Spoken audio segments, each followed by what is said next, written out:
क्या आप जानते हैं कि सबसे पहला मैथ ओलंपियाड रोमानिया में कंडक्ट हुआ था इन 1959 और तब से अब तक ये इसी तरह हर साल कंडक्ट होता आ रहा है around 100 countries.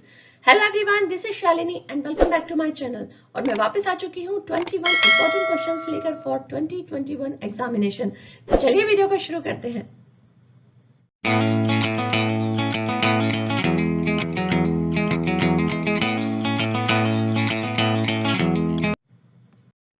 So important questions के collections में से first question है कि in a certain code language if prime is coded as RPHEM then how will given be coded in the same language।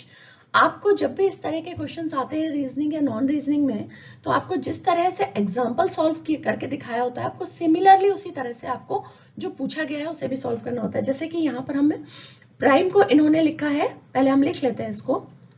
Prime को इन्होंने लिखा हुआ है RPHEM, राइट। अब आप इसमें नोटिस क्या कर रहे हो, आप देखो यहाँ पर जो फर्स्ट टू लेटर्स हैं ये इंटरचेंज हुए हैं, जो लास्ट टू लेटर्स हैं ये भी आपस में इंटरचेंज हुए हैं, और आई जो है H इसका प्रीवियस लेटर है, ABCDEFGHI, ओके। तो आई जो है वो H जो है वो आई का प्रीवियस लेटर है। तो इसी तरह से हम गिवन को भी लिखेंगे जो हमारे पास ऑलरेडी हमको दिया हुआ है। देखो गिवन को हम कैसे लिखेंगे, फर्स्ट टू लेटर्स और लास्ट टू लेटर्स इनको हम इंटरचेंज कर देंगे, तो आई आ जाएगा जी की जगह पर और जी आ जाएगा आई की जगह पर। सिमिलरली पीछे एन आ जाएगा ई की जगह पर और ई आ जाएगा एन की जगह पर, राइट। अब जैसे एच है आई का previous letter, okay, just before वाला लेटर, तो इसी तरह वी के जस्ट बिफोर वाला अल्फाबेट कौन सा होता है, यू, UVW, ओके। तो यू होता है, तो हमको चाहिए ये वाला कोड, हमको ऑप्शन में देखना है कि ये कोड कहाँ है, IGUNE, IGUNE is in option B, so option B is the correct answer. Next question is which of the following Venn diagram best represent the relationship amongst women, mothers and civil servants। Okay, तो Venn diagrams आप लोगों के syllabus में शायद है, तो मैं ये क्वेश्चन इंपॉर्टेंट था इसलिए मैंने इसको यहाँ पर लिया हुआ है। तो हम देखेंगे इसको कैसे सॉल्व करते हैं। वेन डायग्राम में क्या होता है कि हम उन चीजों को ओवरलैप करते हैं जो साथ साथ है, जैसे वुमन है, मदर्स हैं तो वो डेफिनेटली वुमन है, राइट, और सिविल सर्वेंट है तो वो वुमन भी है प्लस वो मदर्स भी हो सकती हैं, राइट, कोई मदर भी सिविल सर्वेंट हो सकती हैं। तो सबसे पहले तो हम ये क्राइटेरिया लेते हैं कि जो वुमन मदर्स हैं वो सारी की सारी वुमेन्स हैं, ये तो कंपलसरी है, राइट। तो ये समझ लीजिए ये मदर्स हैं और ये वुमन है। हमने जो बाहर लिखा है, हमने जो ये बाहर जो सर्कल बनाया है, इसका मतलब ये है कि इसके अंदर आने वाले जितने भी कंटेंट्स हैं, ओके, जितने भी पॉइंट्स हैं वो सब इसमें भी आएंगे, ठीक है। इसका मतलब जितनी भी मदर्स हैं वो वुमेन्स हैं, ये श्योर है, राइट। अब सिविल सर्वेंट का क्या है कि जो वुमेन्स हैं वो सिविल सर्वेंट हो सकती है, राइट, वुमेन सिविल सर्वेंट हो सकती है, लेकिन उन वुमेन में से कुछ मदर्स भी हो सकती है, राइट। कुछ वुमेन ऐसी हो सकती है जो मदर है प्लस वो सिविल सर्वेंट भी है, जॉब भी करती हैं। तो इस तरह से हम कैसे लेंगे ये डायग्राम, ठीक है। ये हमारे पास कौन सा सर्कल है, ये हमारे पास है सिविल सर्वेंट का, ठीक। तो हमने इसको किस तरह से बनाया है कि कुछ लेडीज हैं जो वुमेन है, कुछ वुमेन सिविल सर्वेंट है, कुछ मदर्स सिविल सर्वेंट है और कुछ मेल भी सिविल सर्वेंट है, राइट। तो हमने उसको लैब से बाहर रखा है, वुमेन के क्राइटेरिया से कुछ एरिया को हमने बाहर भी रखा है, ठीक। तो इस तरह का फिगर हमारे पास कहाँ है जिसमें एक सर्कल अंदर हो, एक सर्कल बाहर हो और एक सर्कल उसको ओवरलैप कर रहा हो। This is in option D, so option D is the correct answer. Next question is among a group of 5 girls Priya is taller than Pinu. Okay, तो हम इसको क्या है साथ साथ सॉल्व करते जाते हैं। इस तरह के जो क्वेश्चन होते हैं इनको हम साथ साथ डायग्राम बना के देख लेते हैं तो वो हमें इजी होता है सॉल्व करने में, ठीक है। तो यहां पर एक हम बना लेते हैं, सपोज कीजिए ये है Pinu, okay. So Priya is taller than Pinu, Priya नाम की जो लड़की है वो पीनू से टॉलर है, right, but shorter than Chinu, okay. कोई चीनू नाम की लड़की है, उससे शॉर्ट है प्रिया बट पीनू से बड़ी है। Rewa is taller then Priya but shorter than Chinu. Rewa जो है वो प्रिया से बड़ी है बट चीनू से छोटी है। तो इसको थोड़ा सा हम बड़ा कर देते हैं, इसको थोड़ा और बड़ा कर देते हैं। So this is Rewa and Reena is taller than Rewa and but shorter than Chinu, यानी चीनू से तो सारे ही छोटे हैं। ठीक, ये है हमारे पास इसका नाम क्या है, Reena. Okay, this is Reena which is taller than Reeva but shorter than Chinu. तो अब हमारे पास देखो ऐसे आ गया है, Chinu, Reena, Reeva, Priya and Pinu. Okay, so who among them is the shortest? तो ऑब्वियसली पीनू। पीनू की हाइट सबसे कम है, पीनू सबसे छोटी है, क्योंकि उससे शॉर्ट हमको क्वेश्चन में कोई और नहीं दिया हुआ है। So Pinu is the correct option. Option A is the correct answer. Next question is, at breakfast the outside temperature was 35 degrees centigrade. Okay, 35 degrees centigrade was outside temperature. At lunch time it had gone up by 5 degrees centigrade. Gone up यानी कि बढ़ गया यानी कि add हो गया, तो कितना हो गया, 40 डिग्री सेंटीग्रेड हो गया। कब? लंच टाइम पर। Okay, and then at dinner time it had gone down by 2 degree centigrade. Down यहाँ जाना यानी कि माइनस होना, 2 डिग्री सेंटीग्रेड कितना, -2। 40 में से -2 हुआ तो 38 डिग्री सेंटीग्रेड। तो डिनर टाइम के समय टेम्परेचर क्या था, 38, which is in option C. So option C is the correct answer. Find the shaded fraction of the given figure. Okay, अभी आपने अगर मेरा फ्रैक्शन का वीडियो देखा है तो आपको पता होगा फ्रैक्शन का कंसेप्ट कि हम इसको कैसे सॉल्व करते हैं। ठीक, ये वाला जो क्वेश्चन है ये थोड़ा सा ट्रिकी है।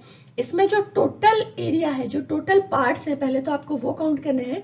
तो पहले हम वो काउंट कर लेते हैं। देखो पूरे पार्ट्स, 1 2 3 4 5 6 7 8 9 10 11 12 13 14 15 16 17 18 19 20, टोटल 20 ब्लॉक्स हैं। ठीक, टोटल जो ब्लॉक्स हैं वो 20 हैं। ओके, अब इसमें से हमें शेडेड पार्ट का निकालना है। तो शेडेड पार्ट में आप देखोगे कि कुछ एक पार्ट्स तो हैं जो फुल शेडेड हैं और कुछ एक पार्ट जो है वो हाफ शेडेड है। ठीक, तो हम इसमें पूरा लेंगे, full shaded plus half shaded, दोनों हम लेंगे। ठीक है, तो पहले हम फुल शेडेड देख लेते हैं। देखो फुल शेडेड कौन कौन से हैं, 1 2 3 4 5 एंड 6 पार्ट्स जो हैं वो फुल शेडेड है।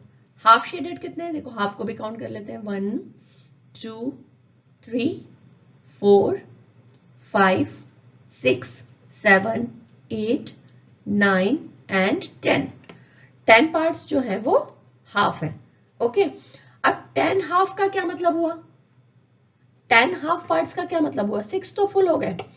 लेकिन अगर आपके पास 10 हाफ पार्ट्स हैं, सपोज कीजिए ये हाफ है, ये हाफ है, ठीक है, 2 हाफ पार्ट्स मिला के कितना बना, 1 whole, right, half plus half.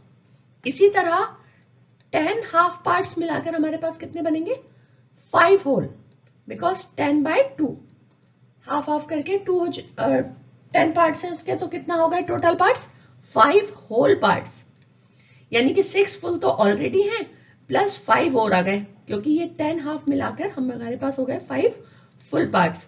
तो 6 + 5 कितना हो गया हमारे पास, 11 फुल पार्ट्स। ठीक, 11 शेडेड पार्ट्स। तो 11 शेडेड पार्ट्स को हम कैसे लिखेंगे, 11/20। 11/20 is option C. Option C is the correct answer. Okay, so sixth question is, select a number from the options which will replace the question mark to complete the given series. इस तरह के questions में आपको सबसे पहले समझना होता है कि सीरीज बनी किस तरह से हुई है। ठीक है, तो सबसे पहले आप ये देखो 89 से 78 तक आने के लिए आपको क्या करना पड़ेगा, 89 से 78 आने के लिए आपको -11 इसमें हमने किया है, तो हमारे पास 78 आया। ठीक है, 89 - 11 किया है तो हमारे पास 78 आया है। ठीक है, अब 78 से 87 जाने के लिए क्या किया, +9, 78 में +9 ऐड करेंगे तो 87 आया है। ठीक है, ये सीरीज हो गई हमारे पास सेकंड। अब आप यहाँ पर एक चीज नोटिस करो, देखो ये है ऑड नंबर माइनस में, फिर एक ऑड नंबर प्लस में, now again one odd number, लेकिन 11 9 it is coming down, it is backward counting of odd numbers. तो 11 9 देन 7, लेकिन 7 कैसा, माइनस में, क्योंकि 9 था प्लस में। तो 87 माइनस 7 इज 80, तो क्वेश्चन मार्क की जगह पर आ गया 80। अब हम देख लेते हैं कि हम जो ये सोच रहे हैं कि इस तरह से सीरीज है, ये एक्चुअली है कि नहीं। तो अब हमारे पास as per the series next क्या होना चाहिए, +5, इजंट इट, क्योंकि 11 9 7 5 बैकवर्ड काउंटिंग में 5 है नेक्स्ट ऑड नंबर, ठीक। तो +5, 80 + 5 इज 85, करेक्ट है। इसका मतलब हम जो हमारी सीरीज देख रहे हैं वो करेक्ट है। एक बार और चेक कर लेते हैं, next odd number is 3 but in minus, so -3, 85 - 3 is 82, right. So our series is correct. So question mark की जगह पर आ गया है 80 and 80 is in option A, so option A is the correct answer. Next question is if this diagram is related to this diagram, okay, यहाँ पर देखो, यहाँ पर ये एक डायग्राम बना हुआ है और ये बोला है कि ये ऐसा है, ये इससे रिलेट कर रहा है in some way, then in the same way this diagram is related to what, हमको वो पता करना है, ठीक। अब देखो ये जो डायग्राम इस तरह से बना हुआ है, यहाँ पर ये ऊपर कलर है और ये इस तरह से बना हुआ है, ठीक है। या आप कह लो ये टिल्ट हो जाएगा, ओके, झुक जाएगा, तो ये कैसा हो जाएगा, इस तरह से गिरेगा, ठीक है। इसको हमने इस तरह से गिरा दिया कि ये पार्ट जो है वो नीचे आ गया और ये पार्ट साइड में आ गया, ठीक है। कोई भी चीज है, ये इस तरह से स्टैंडिंग लाइन है, जब ये इधर हम इसको गिरा देंगे तो ये कैसे हो जाएगी, ऐसी हो जाएगी, राइट। सिमिलरली हमने इस बॉक्स को गिरा दिया तो ये इस तरह से हो गया। ऐसे ही अगर हम इस सर्कल को, ये जो सर्कल हमारे पास दिया हुआ है क्वेश्चन में, ये वाला, इसको हम अगर टिल्ट कर दें या फिर गिरा दें तो ये कैसा हो जाएगा, ये हो जाएगा कुछ इस तरह से, ये आ जाएगा इधर और इधर पर लाइन, ठीक है। तो ये ऑप्शन किधर है, ये ऑप्शन है हमारा ऑप्शन सी में, so option C is the correct answer. Next question is Sanchi has 6 tops and 4 pair of jeans, How many different combination of 1 top and 1 pair of jeans can she wear? इस तरह के question मैं अपने पहले के Olympiads में भी काफी सॉल्व करके आप लोगों को दिखा चुकी हूँ और मैं आपको बता चुकी हूँ कि इसको आपको डिटेल में सॉल्व करने की बिल्कुल भी जरूरत नहीं है। टॉप्स है 6 और जीन्स है 4, राइट, 4 पेयर ऑफ जीन्स। तो आपको सिंपली 6 × 4 कर देना है, उतने कॉम्बिनेशन यहाँ पर बनेंगे, which is 24, which is in option D. इस तरह का जब भी क्वेश्चन आता है आपको दोनों फिगर्स को जस्ट मल्टीप्लाई कर देना है टू गेट द कॉम्बिनेशन, ठीक है। क्योंकि एक जीन्स के साथ एक टॉप के साथ 4 जीन्स, देन सेकंड टॉप के साथ 4 जीन्स, आप इस तरह 4 4 4 4 करके 6 टाइम ऐड करोगे तो भी 24 ही आएगा। So simply multiply both the numbers and you will get the answer. So option D is the correct answer. So ninth question is, which of the following alphabet is fourth to the right of ninth element from the right hand in the given arrangement? अब इस arrangement का right hand कौन सा होगा, इसका right hand वही होगा जो हमारा राइट हैंड है, ठीक है। हमेशा इस तरह के क्वेश्चन सॉल्व करते समय जो हमारा राइट हैंड है, हमारा राइट हैंड किस तरफ है, इस तरफ, ठीक है। तो इस अरेंजमेंट का राइट हैंड भी यही होगा। तो इसका हम 9th एलिमेंट पहले निकाल लेते हैं, 1 2 3 4 5 6 7 8 9, are is the 9th element, ठीक है। अब हमको क्या बोला गया है कि 4th to the right of 9th element, 9th element के राइट हैंड साइड का 4th एलिमेंट। अब 9th एलिमेंट का राइट हैंड साइड क्या होगा, यही 1 2 3 and 4th element is x, so x is the correct answer. So option B is the correct option. So next question is, which of the following figure shows 3/4 as unshaded fraction? तो इसमें से हमें unshaded part का fraction निकालना है। तीनों जो यहाँ पर फिगर दिए हुए हैं उनको हमें सॉल्व करके देखना पड़ेगा, ठीक है। तो इन तीनों में से कौन सा है, तो सबसे पहले फर्स्ट फिगर को सॉल्व करते हैं। पहले तो जो टोटल पार्ट्स हैं वो हम लिख लेते हैं डिनोमिनेटर में, 1 2 3 4 5 6 7 8 9 10 11 12 13 14 15 16 पार्ट टोटल है। अनशेडेड कितने हैं, 1 2 3 4 5 6 7 8, 8 पार्ट्स हैं अनशेडेड, तो ये हो गया 1/2। ओके, सो ये हमारे पास नहीं है क्योंकि हमें चाहिए है 3/4। ठीक, नेक्स्ट में देखते हैं बी में 1 2 3 4 5 6 7 8 है टोटल पार्ट्स और अनशेडेड है 1 2 3 4 4/8 यानी कि 1/2, तो ये वाला ऑप्शन भी हमारे पास नहीं है। नेक्स्ट 1 2 3 4 5 6 7 8 है टोटल पार्ट्स और अनशेडेड कितने हैं 1 2 3 4 5 6, यस 6 पार्ट है हमारे पास अनशेडेड। इसको हम कट कर देते हैं 2 3 जा 6 2 4 जा 8, सो 3/4। सो वी गॉट 3/4 जो कि हमें चाहिए था क्वेश्चन में, so option C is the correct answer. 11th question is in 636250 the place value of 6 at 1000 place is dash times the place value of 6 at lakhs place। Okay, तो सबसे पहले तो 1000 प्लेस पे 6 की वैल्यू कितनी रहेगी, place value कितनी रहेगी 6000, isn't it? और lakhs प्लेस पे 6 की वैल्यू कितनी रहेगी 6 लाख, राइट। अब हमको पता करना है कि इनका रेशियो कितने टाइम्स ज्यादा है, 1000 प्लेस की वैल्यू 6 लैक्स के प्लेस की वैल्यू के कितने टाइम्स है। ठीक है, तो सबसे पहले तो लॉजिक ये है कि अगर आपको छोटे नंबर को पूछा जा रहा है कि वो बड़े नंबर से कितने टाइम्स है, तो डेफिनेटली वो कम है, छोटा है तो 1/, में ही होगा, राइट 1/, में होगा, तो इन दोनों में से एक ऑप्शन होगा। ठीक है, अब यहाँ पे देखो ये है 6000 और ये है 6 लैक्स, कितने जीरो ज्यादा है इसमें, इसमें है 3, नंबर ऑफ जीरोस है 3, इसमें है नंबर ऑफ जीरोस 5, कितने जीरोस ज्यादा है 2 जीरोस ज्यादा है, राइट 2 जीरोस ज्यादा है, 2 जीरोस यानी कि 100, so 1/100 times the thousands value is 1/100 times the place value of 6 at lakhs place. Okay, 1/100 क्यों, क्योंकि वो छोटी है। अगर ये पूछा जाता कि लैख प्लेस की वैल्यूज 1000 प्लेस की वैल्यूज के कितने टाइम्स है, तो definitely it is 100 times, then option D will be the correct answer, क्योंकि लैक्स बड़ा होता है लेकिन यहाँ पे 1000 के साथ कंपेयर किया है, so it will be 1/100, so option C is the correct answer. Find the weight of 3 woollen plus 1 book. अगर कंडीशन हमारे पास दी हुई है, दिस इज इफ 4 वुलन्स का जो वेट है वो कितना है, 4 वुलन्स का जो वेट है वो कितना है, देखो इसमें 400 पर है ये निडल, सो 400 ग्राम्स, राइट। और जो 5 बुक्स है इनका वेट कितना है, 5 बुक्स का वेट है 600 ग्राम्स। तो अब हमें पता करना है 3 वुलन और 1 बुक का वेट। 3 वुलन और 1 बुक का वेट पता करने के लिए हमें पहले सिंगल जो ऑब्जेक्ट है उसका निकालना पड़ेगा वेट। 4 वुलन का है तो हमें पहले सिंगल वुलन का निकालना पड़ेगा 1 का।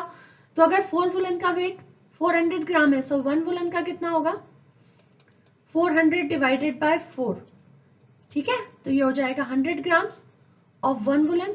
सिमिलरली 5 बुक्स का 600 ग्राम्स है, तो 1 बुक का कितना होगा 600 डिवाइडेड बाय 5, तो ये हमारे पास हो जाएगा 120। इसको हम सॉल्व करेंगे, सो 120 ग्राम। ठीक, तो अब हमें 1 वुलन और 1 बुक दोनों का वेट हमको पता चल गया है, लेकिन हमको निकालना कितना है 3 वुलन प्लस 1 बुक। तो 1 बुक का तो एज इट इज रहेगा 120, 3 वुलन का कैसे निकालेंगे, जब 1 वुलन का 100 ग्राम है 100 ग्राम से, तो 3 वुलन का कितना होगा 100 इंटू 3 यानी कि 300 ग्राम्स, राइट। अब हम इसमें ऐड कर देंगे 120, क्योंकि हमको तो प्लस करके निकालना है ना, देखो क्वेश्चन में 3 वुलन प्लस 1 बुक, तो हम इसको 1 बुक का प्राइस इसमें प्लस कर देंगे, so we will get 300 plus 120 is 420. So 420 is option A. So option A is the correct answer. Next question is 3 water bottle X, Y and Z contains 920 ml of water altogether. Bottle X contains twice as much as water bottle Y. ठीक है, तो सबसे पहले तो देखो आप यहाँ पर है ना इक्वेशंस दी हुई है, X plus Y plus Z, 3 bottles हैं जिनका जो वेट है जो है 920 ml, बॉटल Y में जितना पानी आ सकता है उससे डबल पानी बॉटल X में आ सकता है एज पर द क्वेश्चन। ठीक है, तो इसके हिसाब से क्या हुआ, X में की जो कैपेसिटी है वो Y की कैपेसिटी से डबल है। ठीक, वी कैन से इट कि x इक्वल्स टू 2y, और हम लिख सकते हैं y equals to x upon 2। ठीक है, ये इधर चला जाएगा तो ये हो जाएगा x upon 2। Let it give the equation number 1। This is equation number 1. Now the second condition is bottle Z contains 20 ml less water than bottle X. Bottle X में जितना भी पानी है उससे 20 ml कम, यानी कि X में जितना भी पानी है उससे 20 कम। So this is equation 2. ठीक, अब हमारे पास देखो y की वैल्यू है, z की वैल्यू है, इसको हम इस वाली इक्वेशन में जो फर्स्ट हमारे पास क्वेश्चन में दी हुई है इसमें हम ये तीनों वैल्यूज रख देंगे। ठीक है, तो x तो एज इट इज रहेगा, y की जगह पर हो जाएगा x अपॉन 2, z की जगह पर हो जाएगा x माइनस 20 इक्वल्स टू 920। ठीक, अब 20 को हम इस तरफ कर लेंगे क्योंकि विदाउट x वाली टर्म है, इस तरफ हो जाएगा x upon 2 plus x equals to 920 plus 20, इस तरफ आके ये प्लस हो जाएगा क्योंकि इधर साइन माइनस का है। अब हम यहाँ पर एलसीएम ले लेंगे, दिस इज 2, ये हो जाएगा 2x plus x plus 2x equals to 940। ठीक है, 940 हो जाएगा, x वाली सारी टर्म्स को ऐड करेंगे, so we got 5x upon 2 equals to 940। ठीक, सो इसको हम सॉल्व करेंगे, कैसे सॉल्व करेंगे, 2 इधर चला जाएगा मल्टीप्लाई में और देन 5 इसके साथ आ जाएगा डिवाइड में। So x equals to 940 into 2 divided by 5। जब आप इसको सॉल्व करोगे so you will get the value of x is 376 ml। ठीक, 376 ml आपको मिल जाएगी जब आप इसको सॉल्व करोगे। तो अब x की इस वैल्यू को हम 1 और 2 में रख देंगे तो हमें y और z मिल जाएगा। y कैसे मिल जाएगा, 376 डिवाइडेड बाय 2, इसको हम सॉल्व कर लेंगे तो हमें y मिल जाएगा, और z कैसे मिल जाएगा, अच्छा y तो हमको निकालना ही नहीं है क्वेश्चन में, तो इसको हमको सॉल्व करने की जरूरत ही नहीं है। How much quantity of water is there in bottle z, हमको सिर्फ z निकालना है, तो x माइनस 20, सो 376 माइनस 20, तो इसको हम कितना, ये हो जाएगा 356 ml, which is in option D. So option D is the correct answer. Next question is, add the fourth multiple of 52 and eighth multiple of 37. Okay, सो सबसे पहले तो फोर्थ मल्टीपल ऑफ 52 निकाल लेते हैं। मल्टीपल क्या होते हैं, मल्टीपल क्या होते हैं, सिंपल उसके टेबल में जो आते हैं सारे नंबर्स वो, तो 52 के टेबल में फोर्थ टाइम्स कौन सा नंबर आएगा, 52 into 4 which is 208। Similarly eighth multiple of 37, so 37 into 8, तो ये हमारे पास हो जाएगा 296। ओके, अब हमको क्या करना है, the value obtained is 700 less than what. ठीक है, तो सबसे पहले तो इन दोनों को ऐड करना है, इनका जो मल्टीपल्स है उनको ऐड करना है, और जो वैल्यू हमारे पास आएगी वो 700 से कितनी कम है, तो पहले तो हम इन दोनों को ऐड कर लेते हैं। ठीक, तो ये ऐड करने पे ये हो जाएगा 8 + 6 14 4, then carry forward 1, 9 + 1 10 1, and this is 504। The value obtained is 700 less than which value? ये जो वैल्यू हमें मिली है ये किसी वैल्यू से जो कि हमें नहीं पता है, ये कोई अननोन वैल्यू है, इससे 700 कम है, कितनी कम है वो हमें पता करना है। तो सबसे पहले हम इसमें 700 ऐड कर देंगे तो हमें वो वैल्यू मिल जाएगी जो यहाँ पर है। ठीक, तो इसमें हम 700 ऐड कर देंगे, सो दिस इज 1204। हमने ऐसा क्यों किया, क्योंकि 1204 से 504 700 कम है, और वही क्वेश्चन में बोला था। तो जब यहाँ पे माइनस बोला था तो हमने इसको प्लस करके अपोजिट करके देख लिया, तो हमारे पास आंसर आ गया। So 1204 is option D. So option D is the correct answer. Next question is, find the sum of common prime factors of 168 and 315। ठीक है, तो इनके कॉमन प्राइम फैक्टर्स, तो हम सबसे पहले प्राइम फैक्टर्स निकाल लेते हैं, फिर उनके हम कॉमन बाद में सिलेक्ट करेंगे। ठीक है, तो 168 के पहले हम फैक्टर्स निकाल लेते हैं। देखो 2 से डिवाइड करते हैं, 2 8 = 16, 2 4 = 8, 2 4 = 8, 2 2 = 4, 2 2 = 4, 2 1 = 2, 3 7 = 21 एंड 7 1 = 7। सिमिलरली हम 315 के भी निकाल लेते हैं। देखो पहले दोनों के फैक्टर्स निकाल लेते हैं, ठीक है। ये तो 2 से नहीं डिवाइड होगा, 3 1 जा 3, देन नहीं हो रहा है डिवाइड, 0, 3 5 जा 15, ओके, 3 3 जा 9 एंड 3 5 जा 15, देन नो, अब 3 से नहीं होगा, देन इट इज 5 5 7 जा 35 एंड 7 1 जा 7, ठीक है। तो 168 के फैक्टर्स कौन से हो गए, देखो 2 इंटू 2 इंटू 2 इंटू 3 इंटू 7, और 315 के क्या हो गए हैं, प्राइम फैक्टर्स हैं सारे, क्योंकि सारे प्राइम नंबर्स हैं, ठीक है। तो इनको हम प्राइम फैक्टर्स कहते हैं। अब कॉमन फैक्टर्स कौन कौन से, देखो 3 इसमें भी है, 3 इसमें भी है, सो 3 इज कॉमन, 7 इसमें भी है, 7 इसमें भी है, सो 7 इज कॉमन। कौन कौन से दो नंबर कॉमन है, 3 और 7। हमको करना क्या है, find the sum of common prime factors, इन दोनों का सम निकालना है। 3 + 7 इक्वल्स टू 10, कितना है, 10 is in option A, so option A is the correct answer. Simple है ना, लेकिन थोड़ा ट्रिकी है। Next question is find the missing value. अच्छा, अब ये क्वेश्चन जो है वो थोड़ा सा लेंदी है, तो हम इसको सॉल्व कर लेते हैं। इसमें आपको मिसिंग वैल्यू निकालनी है, तो इस तरफ से एक भी मिसिंग वैल्यू नहीं है, देखो ये लेफ्ट हैंड साइड है ना, तो इस तरफ तो एक भी मिसिंग वैल्यू नहीं है, तो पहले हम इसी को सॉल्व कर लेते हैं, ठीक। तो इसको हम सॉल्व कर लेते हैं। देखो 3, सबसे पहले क्या करते हैं, बोर्ड मास रूल लगाते हैं, तो पहले ब्रैकेट सॉल्व करेंगे, डिवाइड करेंगे, ठीक है, देन उसके बाद ऐड करेंगे, फिर सब्ट्रैक्ट करेंगे, ठीक है। तो सबसे पहले ब्रैकेट सॉल्व कर लेते हैं। 3.75 डिवाइडेड बाय 3 को हम एज इट इज लिख देंगे, माइनस, और यहाँ पर हम ब्रैकेट को सॉल्व कर लेंगे, सो 0.2 into 5.6, 0.2 into 5.6, this will B 1.12, ठीक है, 1.12 आप मल्टीप्लाई करके देख सकते हो, प्लस 13/20। अभी मैं राइट हैंड साइड को नहीं लिख रही हूँ। अब क्या करेंगे, अब बोर्ड मास रूल के हिसाब से इसको डिवाइड करेंगे। 3.75 divided by 3, so this will B 1.25 minus 1.12 plus 13/20, ठीक है। अब इस 1.25 में से 1.12 डिवाइड कर देंगे, तो आ जाएगा हमारे पास, क्या आ जाएगा यहाँ पर, so we will get 1.3 plus 13/20, ठीक है।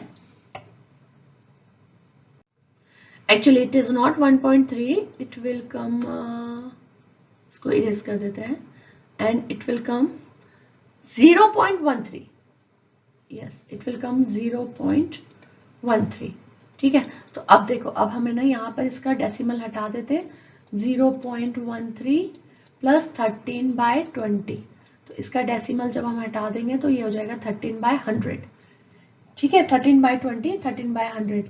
तो इसको हम सॉल्व कर लेंगे, ये हो जाएगा हमारे पास 100 LCM, तो ये रहेगा 13, ये हो जाएगा 25 ज़ा 100 एंड 13 5 ज़ा 65, सो 13 + 65 इज 78/100, ठीक। अब हम सॉल्व करेंगे राइट हैंड साइड, तो ये है हमारे पास 1 प्लस क्वेश्चन मार्क इंटू 1/2, ठीक है, और इस तरफ हमारे पास था 78/100, लेफ्ट हैंड साइड जो हमने सॉल्व किया था वो था 78/100, तो ये इसके साथ मल्टीप्लाई में है, तो ये 2 इस तरफ चला जाएगा, so this will be 78 into 2/100 equals to 1 plus question mark, ठीक है, क्वेश्चन मार्क हमें पता करना है, सो हो जाएगा 2 इंटू 50, सो दिस इज 78/50, और यहाँ पे 1 इधर आ जाएगा और ये रह जाएगा क्वेश्चन मार्क, तो इसे हम सॉल्व कर लेंगे। 50 LCM, 78 माइनस ये 1 है तो ये भी हो जाएगा 50, 78 minus 50 is 8 is it is रहेगा, एंड ये दिस विल बी 28/50, 28/50 को हम सॉल्व कर लेंगे, so we will get the answer, so ये 2 से कट हो जाएगा, सो वी विल गेट 2 1 ज़ा 2, 2 4 ज़ा 8 and this is 25,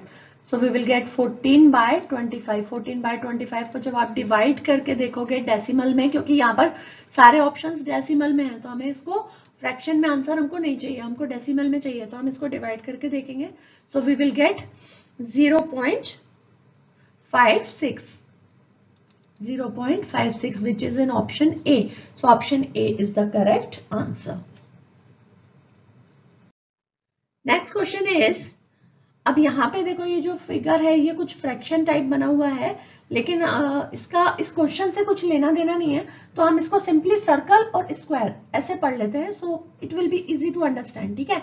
so if circle divided by square equals to 13 as per the question, and square plus square plus square plus square यानी कि 4 squares equals to 28, then what is the value of circle plus square, ठीक है। तो हमको circle divided by square हमको दिया हुआ है 13 एंड 4 स्क्वायर्स की वैल्यू हमको दी हुई है 28, तो 1 स्क्वायर की वैल्यू कितनी हो जाएगी, 28 डिवाइडेड बाय 4, 7, ठीक। 1 स्क्वायर की वैल्यू मिल गई हमको 7, ये वाली वैल्यू हम यहां रख देंगे तो हमको सर्कल की वैल्यू पता चल जाएगी, तो circle divided by 7 equals to 13, ठीक है। या फिर ऐसे लिख सकते हो ना, circle divided by 7 equals to 13, ये जीरो नहीं है भैया, ये सर्कल है, ठीक है। Circle divided by 7 equals to 13, तो circle equals to 13 into 7, 13 into 7 हमारे पास कितना हो जाएगा, ये हो जाएगा 91, ठीक है। अब देखो हमको स्क्वायर की वैल्यू भी पता चल गई 7 और सर्कल की वैल्यू भी पता चल गई 91, अब हमको दोनों को ऐड करके वैल्यू निकालना है, तो सिंपल है ना, ऐड कर देंगे, 91 plus 7 is 98, which is in option D. So option D is the correct answer. Next question is, Priya drove from Mumbai to Goa as per the time shown in the clock. Okay, for how long did she arrive? ठीक है, तो उसने मुंबई से start किया कितने बजे, 6:15. 6:15 she started from Mumbai. See here in the first watch she left Mumbai at 6:15. Okay, इसका मतलब उसने जर्नी स्टार्ट किया 6:15 पे, और वो कब पहुंच गई Goa, she arrived at 2:45. At 2:45 she arrived. Okay, so maybe she started in the morning and she arrived in the afternoon 2:45. ठीक है, तो कितना टाइम उसको लगा वहां पहुंचने में वो हमको यहाँ पर पता करना है, ठीक। तो यहां से देखो 6:15 से 6:45 तक आने में हाफ एन आवर, क्योंकि अगर 45 में दोनों आंसर हमारे हो जाएंगे so it is easy to calculate, ठीक है। तो 6:15 में we will add 30 minutes, so it will be 6:45, right, ये हो जाएगा हमारे पास 6:45, ठीक है। तो ये 30 मिनट्स हमने इसमें ऐड कर दिए, तो इसे भी हम कंसीडर करेंगे, ओके, इस 30 मिनट्स को भी हम कंसीडर करेंगे। और वो पहुंची वहां कितने बजे, 2:45 को, तो कितना टाइम लगा इसमें हम देख लेते हैं। 6:45 से लेकर 2:45 तक, 7:45, 8:45, 9:45, 10:45, 11:45, 12:45, 1:45 एंड 2:45। सो आप काउंट करोगे इसको, सो इट विल बी 8 आवर्स, और 30 मिनट्स हमने उसमें ऑलरेडी पहले 8 कर चुके हैं, तो 8 hours 30 minutes. So 8 hours 30 minutes is in option C. So option C is the correct answer. Next question is, the given table shows Kavya's weight on the first day of each month from September to January. September से लेके जनवरी तक उसका जो weight increase हुआ per month, वो यहाँ पर इस डाटा में आपको दिया हुआ है, ठीक है। अब हमें पता क्या करना है, in which month did Kavya's weight increase the most, सबसे ज्यादा उसका वेट किस मंथ में बढ़ा। तो ये पता करने के लिए हमें हर मंथ का जो वेट इंक्रीज हुआ है वो पता होना चाहिए, तो उसे हम डिवाइड करके देखेंगे, सब्ट्रैक्ट करके देखेंगे, तब हमें पता चलेगा, ठीक है। तो सितंबर से अक्टूबर में वेट कितना इंक्रीज हो गया, देखो पहले था 23.6 और फिर हो गया 25, तो इन दोनों को सब्ट्रैक्ट करेंगे तो we will get the answer 1.4 kg इधर पर इंक्रीज हुआ, ठीक। अब अक्टूबर में था 25, नवंबर में हो गया 26, तो पूरा 1 kg इंक्रीज हो गया। नवंबर में था 26, दिसंबर में हो गया 26.7, तो 0.7 kg इंक्रीज हो गया। देन 26.7 था और जनवरी में हो गया 27.2, तो ये अराउंड 0.5 kg इंक्रीज हो गया। तो सबसे ज्यादा इंक्रीज कहाँ हुआ है, सबसे ज्यादा इंक्रीज हुआ है in the month of October. सितंबर से जब अक्टूबर में आई वो उस मंथ में सबसे ज्यादा इंक्रीज हुआ है, 23.6 से डायरेक्टली 25 इंक्रीज हो गया। So October is the correct answer, option D is the correct answer. Next question is the line graph given below shows the number of cars Jatin sold over the past 5 weeks. ठीक है, जितनी भी cars उसने cell की हैं last 5 weeks में, उनका यहाँ पर ग्राफ के थ्रू बताया गया है. ठीक है, अब देखो फर्स्ट वीक यहाँ पे क्या है, ये है number of weeks on the x axis, this is x axis, and on the y axis number of cars sold, जितनी भी बिकी हुई हैं. ठीक है, तो फर्स्ट वीक में कितनी है, 2 कार्स. ठीक है, सेकेंड वीक में कितनी है, 4 कार्स. थर्ड वीक में कितनी है, 3. फोर्थ वीक में 6 कार्स एंड फिफ्थ वीक में अराउंड 9 कार्स. ठीक है, तो टोटल कार्स कितनी बिकी है उसकी, टोटल कार्स सोल्ड कितनी हो गई, देखो 2 + 4 + 3 + 6 + 9. तो इसका टोटल हम निकाल लेते हैं, ये हो गई हमारे पास 24 कार्स टोटल. अब क्वेश्चन में क्या पूछा है, if he got ₹20,000 for every car sold then what is the total amount he made over the past 5 weeks. अगर एक कार बेचने पर सपोज कीजिए उसको इंसेंटिव मिलता है 20,000 रुपीज, या फिर कह लीजिए उसको जो बोनस है वो मिलता है 20,000 रुपीज, तो 24 कार्स बेचने पर उसको कितना बोनस मिलेगा, कितना इंक्रीमेंट मिलेगा. ठीक है, 1 कार पे उसको मिलता है 20,000. ठीक है, तो 24 कार्स पे कितना मिलेगा, 20,000 इंटू 24, ऐसे करेंगे ना, मल्टीप्लाई करेंगे ना, क्योंकि हमको बड़े फिगर के बारे में पता करना है. So we will multiply it. So 20 into 24, 20 into 24 is 48, 480, और इसके बाद हम 0 लगा देंगे. कितने 0 लगेंगे यहाँ पे, 1 2 3, 1 2 3. ठीक है, सो ये हो गया हमारे पास 4,80,000, 4,80,000, which is in option C. Option C is the correct answer. The last and 21st question is, on Monday Himanshi walked 4:3 by 8 km, while on Tuesday she walked 3:2 by 5 km. How much more distance did she walk on Monday than on Tuesday? ठीक है, तो Monday को उसने walk कितना किया, देखो Monday को उसने वॉक किया 4:3 by 8 किलोमीटर. ये मिक्स्ड फ्रैक्शन में है तो पहले इसे चेंज कर लेते हैं. 8 × 4 32 + 3 35, 35 by 8 किलोमीटर. ठीक है, तो हमने इसको पहले मिक्स्ड फ्रैक्शन से चेंज कर लिया. ट्यूसडे को कितना वॉक किया उसने, 3:2 by 5, ये भी मिक्स्ड फ्रैक्शन में है तो इसे भी हम चेंज कर लेते हैं. 5 3 15 + 2 17, 17 by 5 किलोमीटर. अब हमें क्या निकालना है कि मंडे को वो कितना ज्यादा चली देन ट्यूसडे, तो क्या करेंगे, सब्ट्रैक्ट करेंगे ना, जब भी कंपैरिजन करते हैं तो सब्ट्रैक्ट करते हैं. सो 35 by 8 - 17 by 5, डिनोमिनेटर डिफरेंट है तो कौन सी मेथड यूज करेंगे, एलसीएम मेथड यूज करेंगे. एलसीएम लेंगे दोनों का तो ये हो जाएगा 40, 8 5 40, 35 5 175, and 5 8 40 and 17 8 136. फिफ्थ स्टैंडर्ड तक आते आते आपको कम से कम 20 तक टेबल जो है वो याद होनी चाहिए. ठीक है, तो आज से क्या है, आपका कैलकुलेशन फास्ट हो जाता है, right. So 175 - 136 is 39, 39 by 40 kilometre, which is in option D. So option D is the correct answer. Okay, so this was my little attempt कि मैं आपको बेस्ट 21 क्वेश्चंस निकाल के दूं फॉर योर प्रिपरेशन, कि आपको आइडिया हो जाए कि किस तरह के क्वेश्चंस आने वाले हैं इन द 2021 ओलंपियाड. स्टैंडर्ड थोड़ा हाई रहेगा but you have to practice. जितना ज्यादा प्रैक्टिस करेंगे आप उतना ज्यादा फैमिलियर हो पाएंगे क्वेश्चंस के साथ और एग्जाम के पैटर्न के साथ. तो मिलते हैं मेरे नेक्स्ट वीडियो में with a new topic. Class 5th के सारे मैथ्स के वीडियोस जो है मेरे चैनल पर अवेलेबल है, सारे टॉपिक्स अवेलेबल हैं, आप जाकर चेक कर सकते हैं. चैनल को सब्सक्राइब करना बिल्कुल मत भूलिए.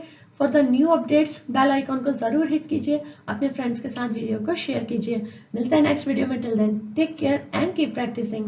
Bye bye.